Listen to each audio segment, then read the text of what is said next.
All right, there it is. So, welcome to our now broadcasting APPM Hangout. APPM is the Associated Press Photo Managers. It's a group that works to help create a community of photo managers, photo directors, photo editors, students, and people working for various publications. So we're excited that you've taken a moment to come and join us for this Hangout. It will be archived on our website as well of apphotomanager.com. So if for some reason you can't watch the whole thing or you want to share it later on, that would be great. And you can always check it out there. We archive all of our Hangouts. We've done a number of them on a lot of different topics, and we're excited for today's. I'm Becky. I teach at Ohio University.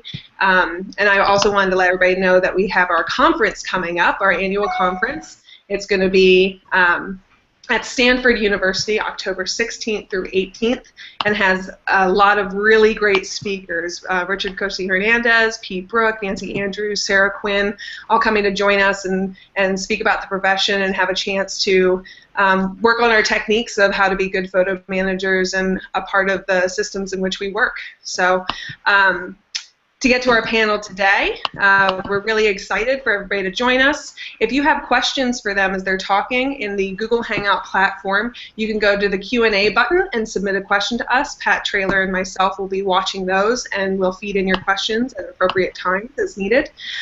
Just to introduce everybody, we have Pat Traylor, also from APPM and the Denver Post. Howdy. And to go through our panelists who are going to be talking today about how to cultivate a great photo staff at your various publications. We have Bettina Hansen, who's a photojournalist at the Seattle Times. Hello. We have Jake May, who's the multimedia specialist at the Flint Journal and MLive Media Group. Hello, hello. Right. And we have Judy Walgren, who's the director of photography at the San Francisco Chronicle. We're really excited for you guys to take time out of the middle of your day at various points across the country, really from East Coast all the way to as far west as we can get, to join us for this conversation. So thanks a lot for making that time. I thought just a great way to start with everybody would be to go around and just give us a bit of your background, you know, in this profession and fill us in on what you do right now. Jake, would you mind starting off for us? Sure, not a problem. Well, currently, I'm at the Flint Journal, which is part of MLive Media Group. I'm the multimedia specialist here, chief photographer / photo editor, if you will, jack of all trades. But how I got here, the last job I had was in Galesburg, Illinois at the Register Mail. Again, photo editor. I was the lone photographer on that staff with a part-timer and no interns.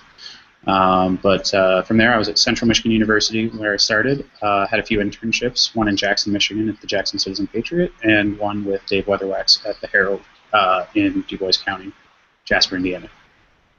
Okay. And how long have you been in Flint now? Yeah, I've been in Flint just under 3 years. So. Okay, great. Well, thanks so much. And Judy, how about you? Do you want to give us a rundown on how you got to where you are now and what you're doing? Yeah. Kind of crazy little path I took. I started off pretty much at the Dallas Morning News a long time ago. Was there for about 14 years, and then I quit and I went freelance for 4 years, basing out of Taos, New Mexico, where I did some writing, made some movies, things like that. And then Janet Reeves, who was at the Rocky Mountain News at the time, created a position for me, kind of lured me out of freelance life, and I went to the Rocky until they shut that puppy down, and was the visual person that the Denver Post graciously hired when the Rocky closed. And then out of the blue, I was offered this job to be the director of photography at the Chronicle, and I've been here approaching, it'll be 5 years in December, so it's kind of crazy. Great. Okay. All right, well, I'm Bettina Hansen. I'm a staff photographer here at the Seattle Times. Do you guys all hear me? Yeah. Okay. So I've been here for 3.5 years. I graduated from Arizona State University with a major in print journalism in 2008.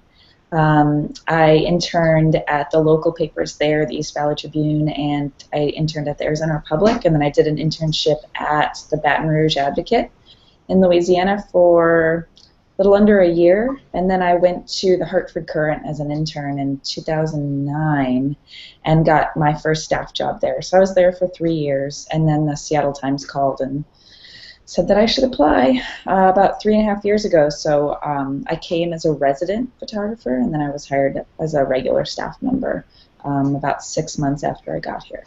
So yeah. Okay, great. You know, one of the things that strikes me about all of you is how many different newsrooms you've been in, whether as a photographer, an intern, a photo editor. A lot of you had very different paths that have gotten you to where you are, and you've been a part of different staffs from small ones to very large ones. What is it to you? You know, so many people are like, we want to have a great photo staff. What does that mean to you all based on your experience and where you are now? So, Judy, do you mind kicking that off for us? Yeah, so it's really been an amazing experience cultivating, curating basically a staff. It's kind of how I look at it. When I first got here, let me shut the door. I'm screaming. When I first got here, the last hire had been in 1996 on the photo staff. It was really very legacy driven, and that had its perks, but it also had some serious issues. And so kind of what I have found is that it's important to have a mixture of experience levels. Like, it's really important to have, legacy staff members, but it's also important to have young, photographers coming to school. And I don't necessarily mean young in age, but young in experience levels, so that the legacy members can support and teach the younger experienced people and bring them up. And it also helps with the culture of a staff, too, I think. The other thing is the talents. Like, certain people on our staff are very talented at doing social documentary work, and then there's others that could really care less, and all they really want to do is just geek out on the Giants baseball, nonstop. And so it's really important to have not too many people that want to work on long-term projects every second of the day, right? And not too many people that are completely obsessed by baseball, so that you can have some visual strength and variety in your coverage. Yeah, I completely agree. I think that one of the things that has allowed me to be successful in my career so far is being surrounded by people who have totally different experiences than I do.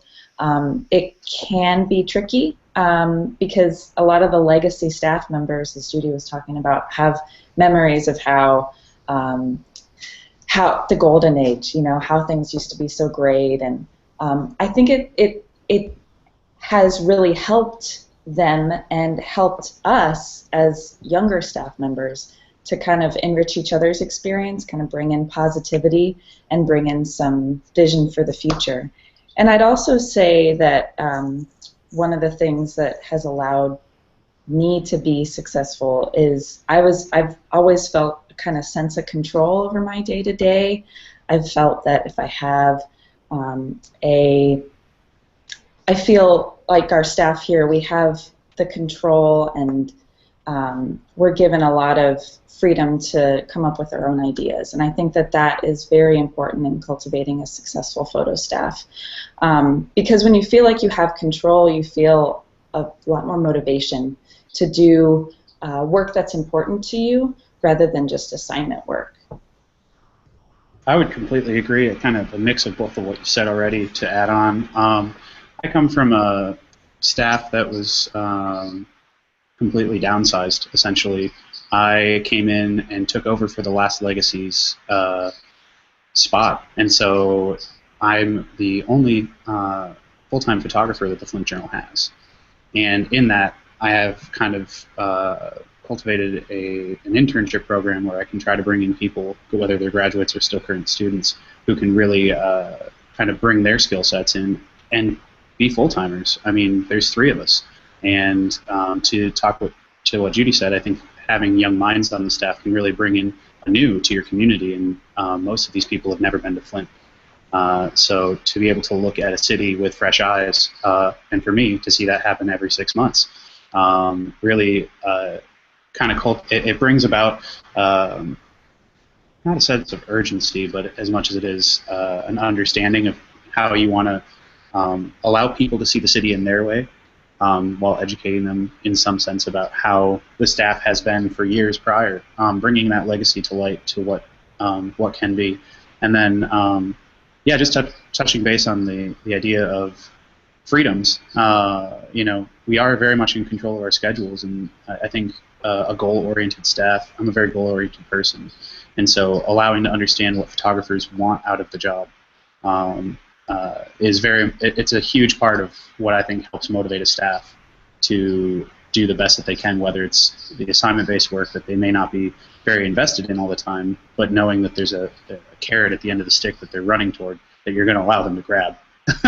It really does help. Mm-hmm.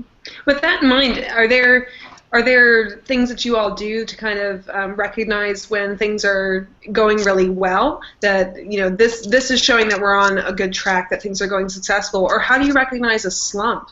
Like what do you do that to try to keep things up? Can be very exhausting for people. So how do you all recognize that, or what do you see your staffs do to thrive in terms of connecting with each other? Judy, I know you'd mentioned, and well, all of you mentioned young photographers and legacy photographers. How do you bring those two together and then keep that tide moving forward? I think for our staff, what has really helped is that they have a very clear idea of what my expectations are. And, I think anybody that knows me knows that I didn't move here to retire. I'm very ambitious, and I'm very intense about visuals and about the quality of visuals that are going to be produced under a group that I'm leading. And so, being very clear about what I feel is a really good photograph, what really is successful video-wise, and then also incorporating their feedback about what they feel is good and what they feel is important, and then putting that into a document that we evaluate each other under has really helped. I never had that before, growing up. I grew up in the 80s in this industry, and it was great time. We were running around doing crazy stuff all the time, and there wasn't really the opportunity for evaluations, with exception of maybe a director throwing a lighter at your head and having it explode on the wall behind you, or a fist through a light table. So things have changed pretty significantly now, and we use evaluation time in a really positive way to give the photographers as well as the photo editors time to kind of evaluate each other and see how we are connecting and where we aren't and how we can move forward. I would say that here this is definitely the most positive newsroom I've ever worked in. If anything, we kind of err on the side of giving too much praise, which is strange to me. Massive staff emails go out about, oh, we're so proud of blah, blah, blah, blah, blah, from every editor, of the publisher, all the time. And at some point, it's totally diluted, right? Because when you're being told that you're great all the time, you don't really tend to believe it. But one of the things that I think really helps us as a staff is that everybody comes into the office, so we have constant face-to-face interaction. And at many of the other papers I've worked at, people will just stay away from the office like it's the plague. That may change here as our parking situation changes, but for now, it is really, really great to just be able to show work with each other, talk about what's working, talk about what's not working. And we've also had some recent additions to our video staff. We have 2 new video editors. So we get to work with them one-on-one a lot and see how what we give them and what ends up being published, what we give them and what is successful and how they're able to work with it, what the relationship is. For me, I think that it comes down to listening to each other. We always go out in the field and we praise and the idea of listening to who we're photographing and really trying to understand the people we're telling stories about. But when we get back, we I've seen it a lot of times where people will just kind of like their pictures, or they'll do what they're going to do, and then they don't get advice, or they don't try to. They're afraid of critique, and that's the last thing that you should be afraid of. You need to actually open yourself up, and I think that's something that really helps to work in these scenarios, because when you identify your weaknesses and you're vulnerable in front of somebody and you can understand what they have to say and their honest opinion, it's only going to help you to grow. And I think that's I like to seek that honesty with and of my staff of me and me of my staff, in the understanding that we're all going to grow together. Okay. Are there any things that you all that you do with your own staffs, or that have happened to staffs that you've been on, that kind of pull people back together? You know, a lot of you're talking about communicating, evaluating, critiquing. You know, I know for some places that doesn't happen as naturally. You know, it almost needs to be like injected somehow. You know, are there any things and tools that you all have used to help kind of pull people back together to work as a staff? One of the things that photo editor Danny Galowski here, who's also part of APPM, I'm sure he's watching. Hi, Danny. He has done these things called Inspiration Wednesdays, where we'll all get together, whoever's around, and we can kind of show not our work, but we can show work that inspires us from other photographers or other multimedia projects. That's something that we had going for a while and has kind of dropped off as we've had a lot of work going on. But that's been really helpful for us. Anytime somebody comes into the journal, I sit down with them within the first week, maybe 2 weeks, and have them write out their goals, what they want to improve in themselves in the next 6 months. And it works for the benefit that I have a 6-month time frame with people, but it's something you can evaluate every 6 months, every year, where you at least check back in with them. It gives you a list of maybe items that you know that they want to seek, that they want to improve themselves on, and then challenge them to do so. Whether that's assignment-based, whether that's, you know, as easy as I don't take enough portraits, I'm scared to take good portraits, I don't know what I'm doing, please help me. I think that at the end of the day, if you know what someone's challenges are or how they want to step up, you can try to help kind of be the cultivator. You can be the person to help push them into a new realm of photography and challenge them. So that's something I do with my interns every time that they come in. Great. Do you all ever send people out to shoot together? Does that ever happen? I wish, God. We actually Staff members to be able to cover all of our assignments every day. Right. we actually do that quite a bit for NFL, which is really fun. It's usually a team on the road, but it's 2 of us. Ever since the Seahawks won the Super Bowl, people are insane about it. So it's a big revenue generator for us. So we can do it for now. But yeah, it's 2 or 3 or even 4 of us. Sometimes we get to work together, and that really helps bring the staff together. Seeing how everybody covers the same event totally differently. I would say we do occasionally shoot together depending on how large the event is. There are a few events, mostly in the summertime, where it's thousands of people or somewhere, and we'll be rotating out at the same time to shoot different aspects of our coverage. But what I was going to say more so is there's a lot of transient activity that happens in the city, whether it's like just similar events, or I should say, I'll use breaking news as an example I did earlier.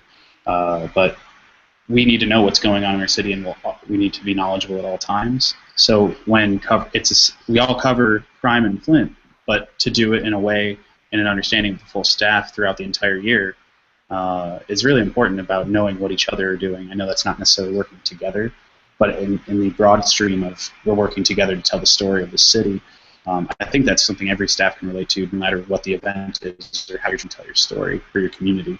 That's just a microcosm of what that is here. But You know, we don't have a separate video staff from our photo staff, so our photographers are also awesome at doing crazy high-end video here. And that's an opportunity that we actually do use when we're working on projects, is that we have a staff shooter, a still photographer doing the still, and then 1 to 2 videographers who are also staff photographers working together. And that builds a lot of camaraderie. I also feel like it's really important in these redesigns that are going on all over the country as newspapers sell their legacy buildings to try to stay alive, is that you would try to retain that kind of communal photo area that started with the photo lab and now is like the big area that people go and sit in and kind of work together and help each other edit. That to me has always personally been really critical, and I also see it as a way that my staff's able to bond and give feedback and critique each other's work. Yeah, no, that's a really good point. And when you're thinking about that, of like utilizing a space or communicating about what each other's covering, Jake, I know you brought that up. How do you balance the needs of the individual photographer and their successes or struggles or slumps or high times with the needs of a staff? Like, how do you make sure the staff's recognize while you're still supporting the individual? Do you guys ever have to think about that where you are, or Bettina, you can take that from a photographer's perspective too, I guess.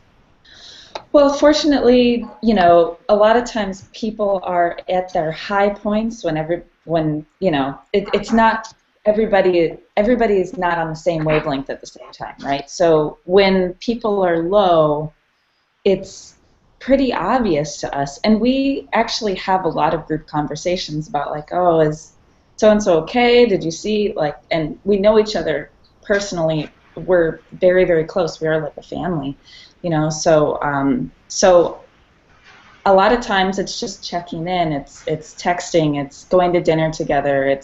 We also have an outside group called Northwest Photojournalism, where it's a big organization of just kind of self-organized local freelancers, staffers, corporate photographers, commercial photographers, every sort of thing. So even from our smaller staff to the community of local Seattle photojournalists, I feel like there's a big support net. Whereas before, when it was a lot more cutthroat and competitive, it sounds like it didn't used to be that way. But people do really try to bring each other up here. Jake, Judy, do you all experience that at yours, that the staff kind of helps take care of each other? Or is that something that you all try to stay on top of in your own workplaces? I think it's a balance of both. Like, I think any great photographer or a good photographer, a successful photographer has a degree of empathy. And I'm probably too empathetic. Like, I can sense it maybe even before they know exactly what's happening. And I'll bring them in and just check in with them and say, you know, how you doing? I mean, there's certain things you can't do as a manager, you know, because it's illegal, basically. But for the most part, I have really good relationships with the team members now, and they'll come to me before I need to ask them directly and say, hey, I have this issue with my father, or my mother's dying, or I'm having, you know, a test for an aneurysm or whatever. And they know by now that I'll back them up and give them the time they need to be able to work through whatever it is they're going through. On the same end, I think that the staff is very close now too, and that they watch over each other as well. And so if someone's noticing that someone else is having an issue, they'll bring it to me in all confidence, trusting that I'm going to be able to handle it in a way that's, you know, empathetic, but also will get results. To tag off of what Judy's saying, I think that it's important that staffs know that you are there for support and to listen. I do want to talk about, you were talking about highs and lows at the beginning of the question, and I think that it's interesting because when I was just about to leave college to go to my first job, I hadn't had the interview yet. I was at a very low point of just mentally trying to figure out where I wanted to go, what I wanted to do. I had a few bad critiques, and I just wasn't feeling my photos anymore. And a photographer friend of mine actually had mentioned to me that he brought me out for a beer. He said, I am so jealous of you right now. And I was like, why would you be jealous? Like, I was just in the dumps.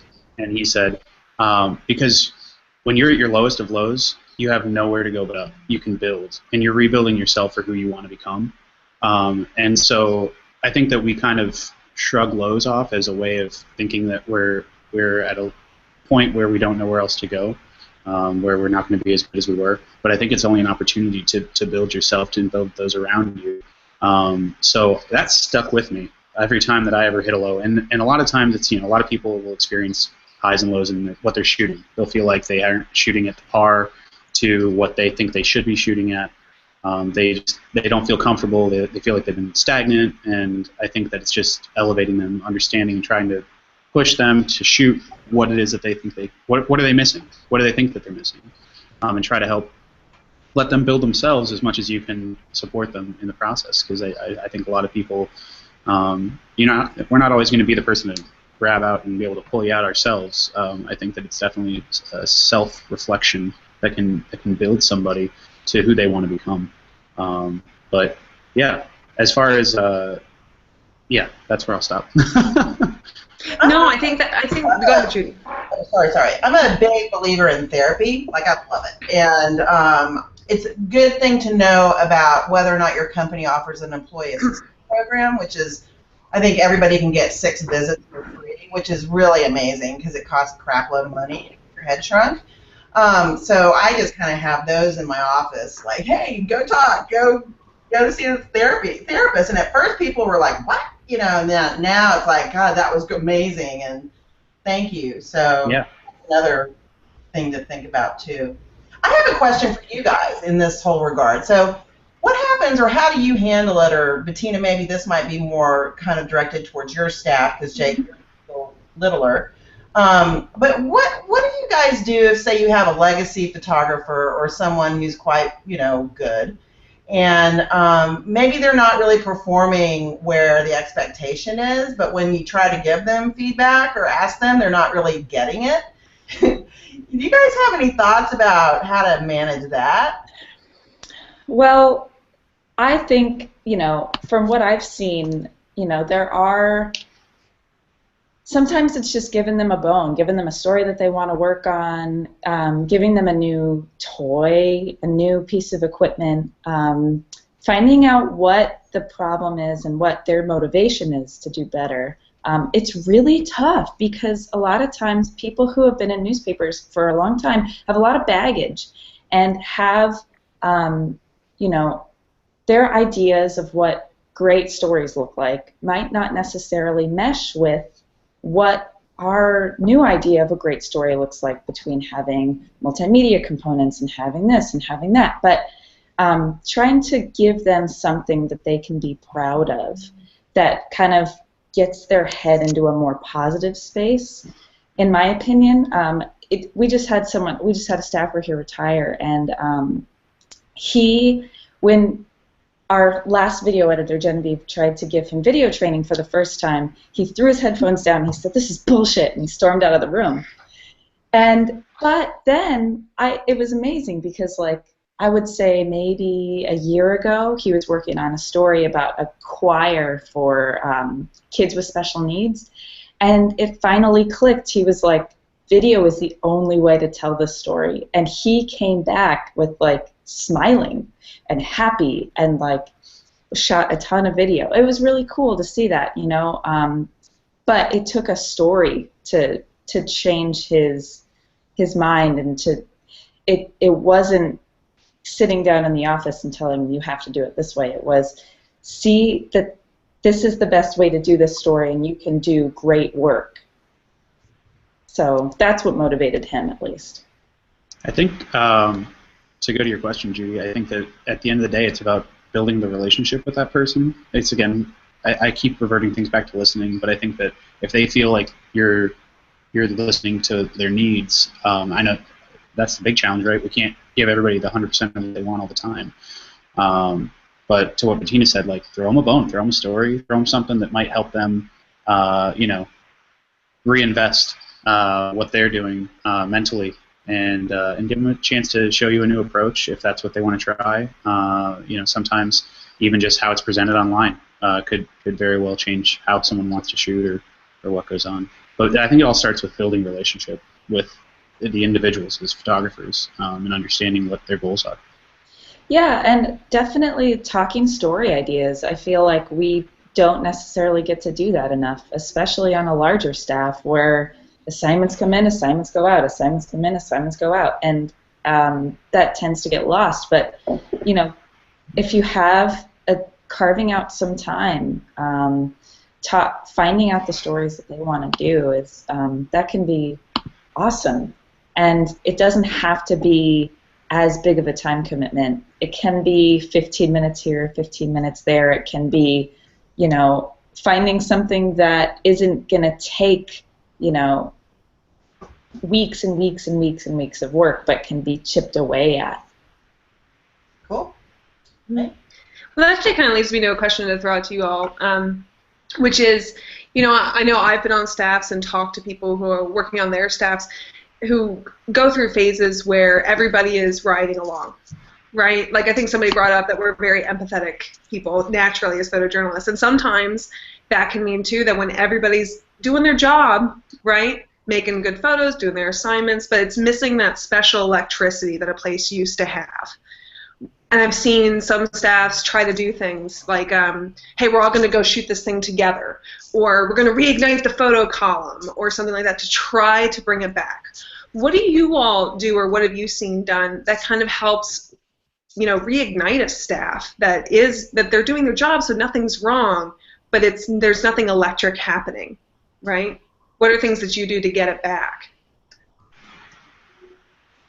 I would say a lot of times it comes organically, and it's not something that you can plan for. It's a big breaking news event, or it's you get your summer intern and they're like turning everybody on their heads, or somebody retires and then the whole balance shifts. I would say that a lot of times it's not something that is chosen. It's something that comes along and inadvertently changes everything.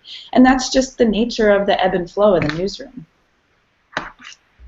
Yeah, I don't really have, we have a very small staff and we cover a huge area. So there's not really the luxury of the ability to just do your job, because ultimately, finding photographers that cover the Bay Area is just not sustainable to some degree. But one thing I do know is that the staff knows for sure that they will be given some great story regularly through our assignments desk, because the stories we have so many more amazing stories than we have people to photograph them or do video of them, and that makes us very lucky. I think it's different in other parts of the country. So I would agree that, especially with a small staff like we have here in Flint, it leaves boundless amounts of stories. So I totally agree with that. That when they feel like they've got something they can chew, something they can really like go invest themselves into, it definitely helps. But repeat your question for me one more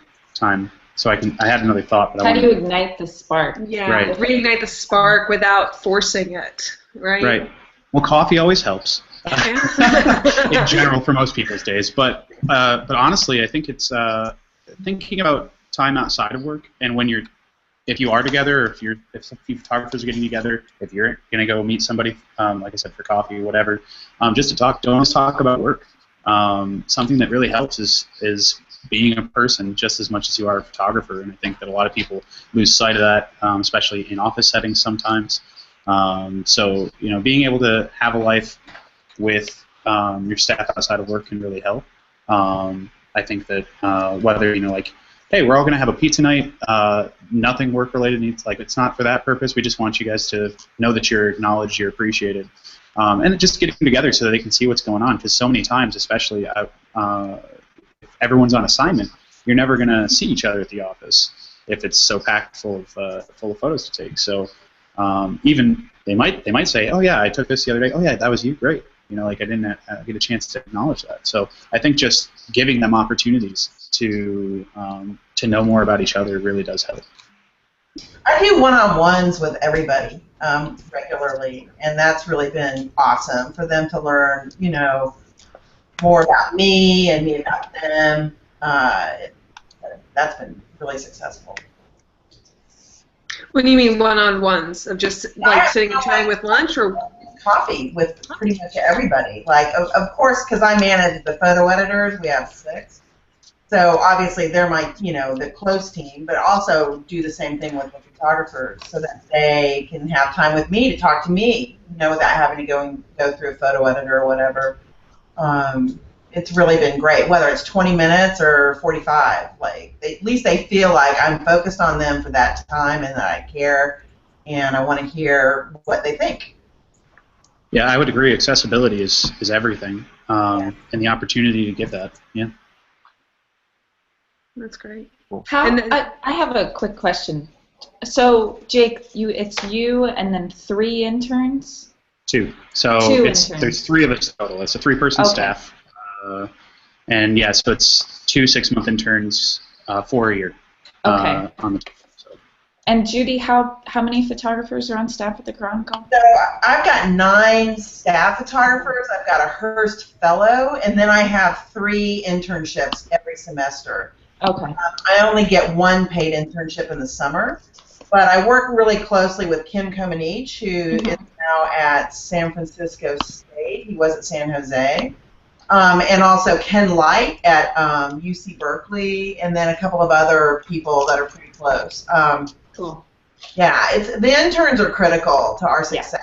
And if they're academic interns, they have to be able to get credit if it's an unpaid position. Otherwise, I won't take them. And if they're from out of state, they have to have some type of a fellowship through Scripps or through the Reveille program, something to sustain them. Because I had a kid once come and want to live in their car, and San Francisco is oppressive money-wise. Yeah. We have about a dozen photographers. One of them is an intern, one of them is a 3-year resident. So. Okay. If I can hop in here right quick, just to remind our viewers, if you have any questions that you want to pose to the panel, there is on the left-hand side of your screen, there's a little button that says Q&A. So feel free to type any questions in there, and we'll try to address them live. Continue. Great. You were all just bringing up the size of your photo staffs, and you work on such different dynamics, right? Some of you with lots of interns, some of you with just a couple. All of our staffs have been through a lot of change the past decade, right? And that can affect the legacies, I think, especially because they've been there to feel all of that. But that, in turn, affects the younger people who are coming in and feeling that. And it's a bit of fear, right? How do you help that along? How do you help that along when you're trying to cultivate a good staff, encourage people to work hard and things like that, when sometimes we're worried about keeping our job?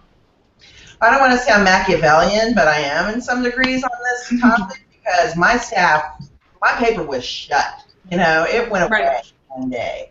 So ultimately, that's the philosophy I come from. You're here now. Let's make the best of it. Who knows what's going to happen next week? None of us really know. But for here and now, here's where we are. It's just being that very Buddhist, present-minded approach.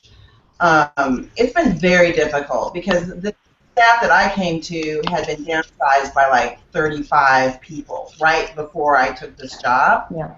They were horribly traumatized and, suffered post-traumatic stress syndrome, the whole bit, which I was able to relate to.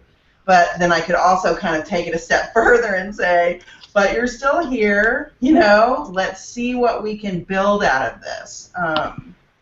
Yeah, but it's a reality, and that's, again, why I'm very clear that, therapy is extremely important, especially for just the fact that we do such traumatic, we look at such traumatic things every day, we experience trauma, and then we're also, hanging on to our jobs for dear life, like a cat on a cliff. Keeping people thinking in the present is really critical to success, I think.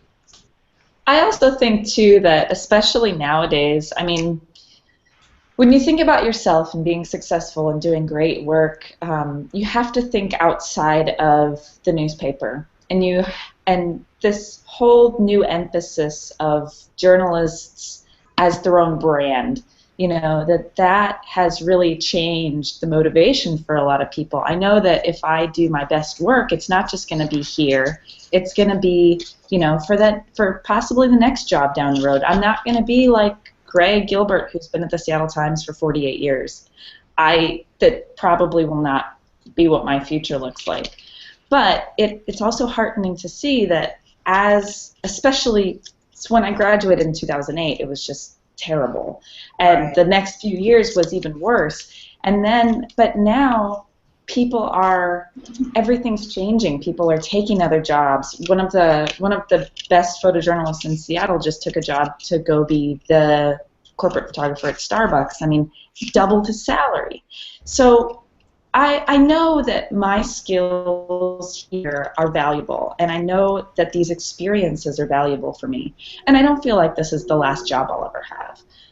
And I think that that's important because it allows you to be present and in the moment, as Judy was talking about, and make the best of your experiences and be more positive about the future.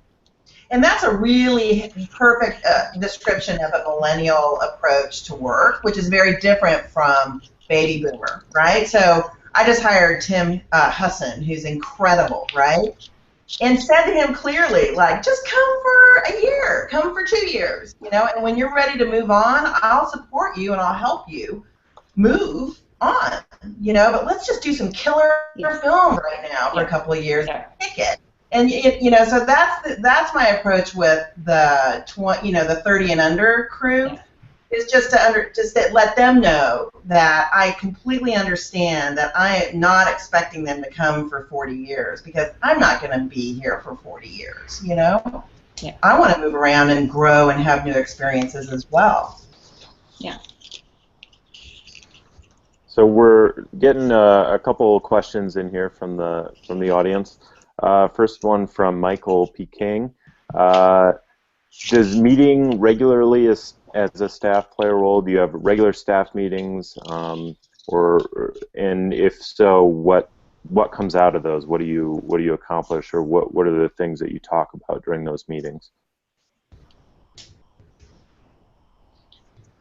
I wish we had more regular staff meetings. We usually only have staff meetings when we need to talk about some sort of news event that's going to be happening that we're going to be covering, like the Super Bowl or like our big protest or something like that, or it's about gear or something like that.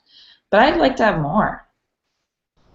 Yeah, same for us, unfortunately. And I would love to have a monthly staff meeting where we critique everybody's work, but like our staff meeting today is going to cover the fact that we've had 3 cars broken into in a week, you know, which is pretty significant. So they're usually centered around something, you know, important that we have to translate. But, you know, always bring in sugar, you know, cupcakes or something. Pizza. Yeah. So we try to use these meetings also as a community building. So not where I'm at now, but in Jackson, Michigan, when I worked with J. Scott Park, he used to hold a monthly staff meeting where they'd pick the photo of the month for maybe like different categories to try to recognize different photographers and be able to have a discussion about the work that was produced that month. I thought that was very beneficial. I think a lot of people got a lot out of that as far as just hearing what other people had to say about their pictures. And again, it's kind of a way to show praise within the staff, because you don't always hear each other's opinions, not necessarily just as the editor, but also just as the staff around you. So that helps a lot. I would also say that I mentioned earlier of Northwest Photojournalism, our local group that all gets together. We do regular meetups once a month, sometimes once every 2 months, but those are extremely beneficial. We get great turnouts. I mean, we get 35, 40 people regularly, and of that, it's usually maybe 3, 4, 5 from the Seattle Times staff, but they are extremely beneficial because we'll have somebody. We always have somebody show work, right? So we get to see great local work that's being done, not just on our staff, but on the smaller newspaper staffs or on that the freelancers do. And I think that that's extremely motivational. Cool. Great. We do have another one from Danny Gillespie. You can probably wave to a Bettina. Right? I have all of your family photos in here, Danny. They're all. I'm in Danny's office. Perfect. So he's asking, when you guys do have the opportunity to hire, what are you looking for, and how do you include your current staff in the hiring process, or do you? I think that's a great question. So Mike Kepka, he just, his wife got this great job in DC, and so he was our foremost videographer, right? He did great video and great stills. He's an overall great guy. So I needed someone to replace him, basically, in what he brought, which was the ability to do a sustainable column, and a visual column that had a video and a still component, and then also could write, et cetera, et cetera. And so Tim Husson was a perfect choice. and I worked with him at the Rocky. You know, he was an intern with us. He's on the same par visually as we are, and was already here freelancing because he had just finished the documentary with his brother Noah. So he just kind of fit right in, no problem. Yeah, so that's kind of what I do. I'm like, okay, one of our great sports shooters left, so boom, Scott Strazzanti in the house. You know, that was kind of an obvious replacement as well. Yeah. But everybody now coming in needs to be able to do video. That's what's different. Like, no one-trick Tonys anymore. Everyone needs to be able to or want to learn how to do high-end video. I would say for us, it's, you know, Danny's the one who hired me, so it sounds really bizarre responding to this question from him. But it's about diversity, really, and diversity takes many forms. It takes age, you know. It takes, which, I mean, the two hires that Judy's talking about, they're, you know, what, 20, 30 years apart in age, maybe, you think? Yeah. So skill set, experience, you know, bringing someone to the staff that has a personality that's going to fit with everyone, an ego that is compatible. I would say ego, because if you bring someone in with a larger ego, it's tough to get them to mesh with everyone else.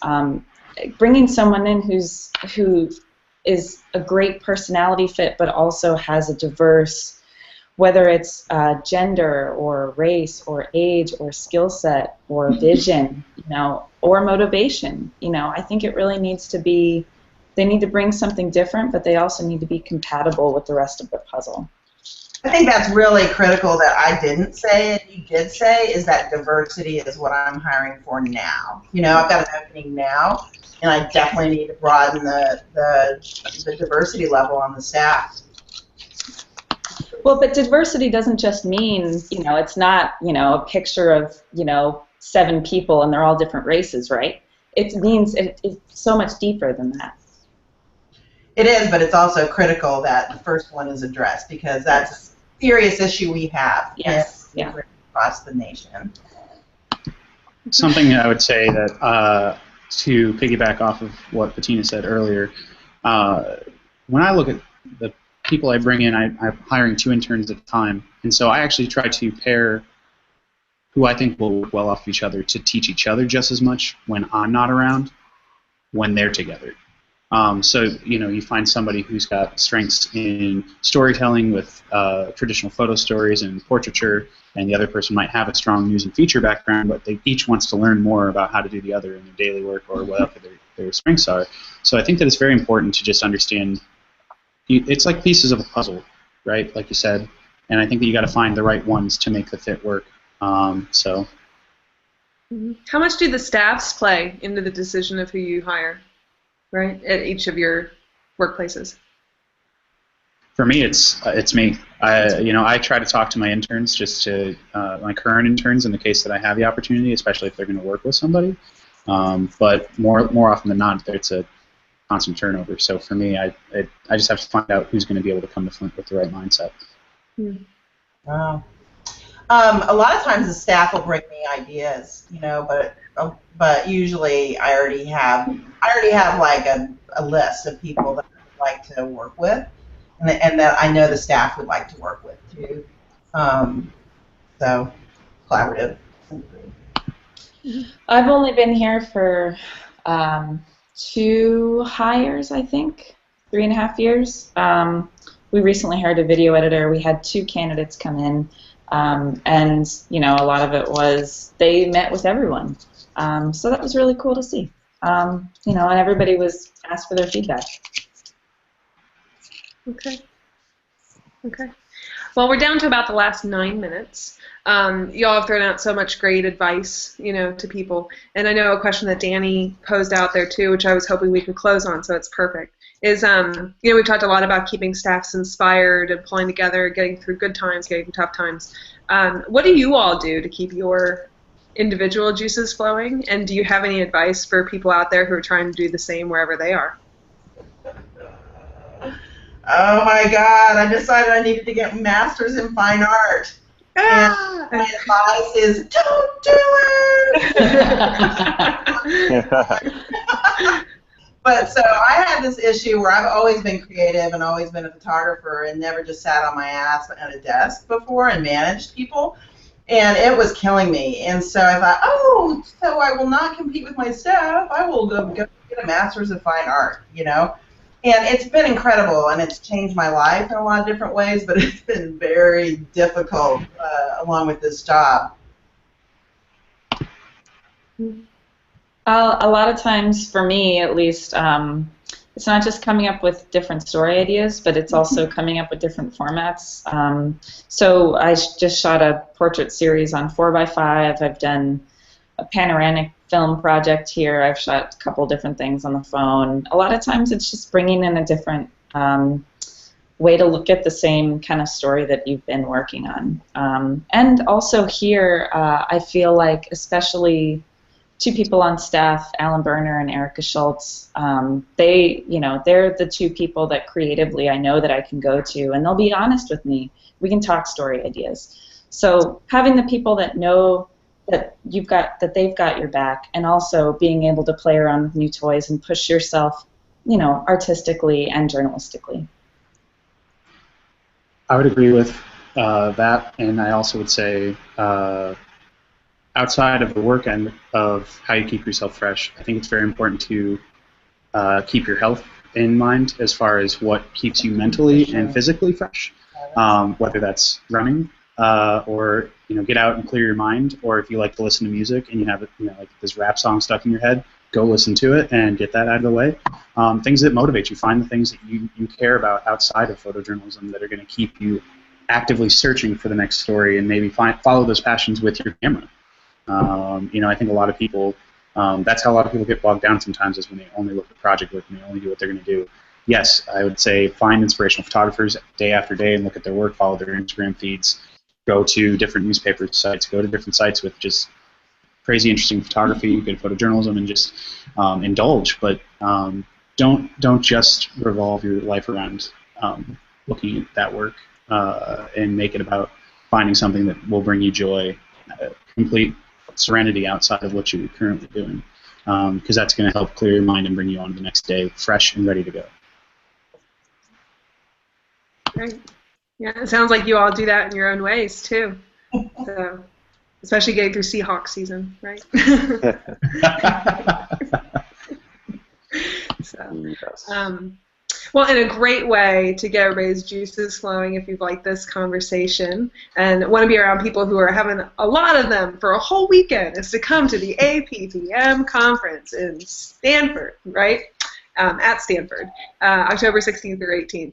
But more than anything, thank you to you three so much for cutting an hour out of your day to be able to come and sit and chat with us. These conversations are really great to remind us that regardless of what newsrooms we're in, we're not just part of a staff, we're part of a much larger community that we work in, that there's people out there who are going through exactly what we're going through or will or have. And so this is a great opportunity for them to learn from what you all are doing as well.